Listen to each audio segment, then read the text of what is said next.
November 10th, 2025, and I guess everyone's saying the Dems caved over the government shutdown, which was basically explicitly over the Affordable Care Act. And I've been trying to tell Democrats everywhere that that's not a good thing. It wasn't a good thing, and it's led to a problem. And I've proven that in my other videos.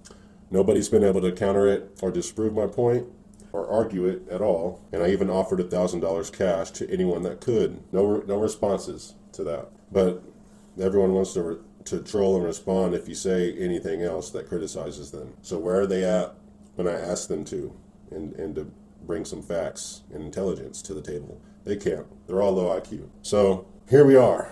Nobody hates the left more than the left themselves. And they can't seem to understand why or comprehend it still. They're still not grasping the concept and not seeing the problem here, which leads to our segment for the day. Why Democrats keep falling for the same politicians and how the ACA became their biggest self-own. Welcome back to the Equilibrium Report, where we call things what they are, not what the marketing says. Today we're talking about Democratic voters and their unbelievable ability to get conned by the same people, the same rhetoric, and the same corporate-backed policies, over and over. If political naivety were an Olympic sport, the Democratic base would have got more gold medals than Michael Phelps.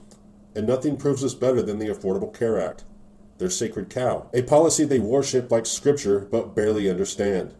Let's break down how Democrats let themselves get played. The Democratic weak spot. Blind loyalty disguised as hope. Democratic voters have a pattern. They fall in love with politicians based on vibes, speeches, and slogans. They're gullible. They treat charisma like competence. And once they like a figure, that person becomes untouchable.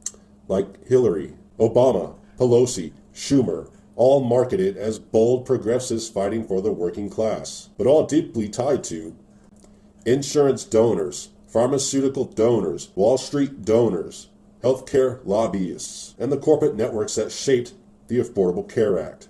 Yet, Democratic voters never question it. They hear a speech full of inspirational language, and suddenly, the politician is a hero, no matter how many times the policy screws them. It's emotional attachment masquerading as political awareness. And they all think they're intelligent and smarter than you. Yet, none of them can prove it with an IQ. Post your IQ score tests. Go to Mensa, take one, post it up, and then we'll see whose opinion has weight to it. And that leads me to another side step. Democrat voters are elitist. They think they're better than everyone. And if you criticize them at all, or even bring up a factual point, they'll attack you and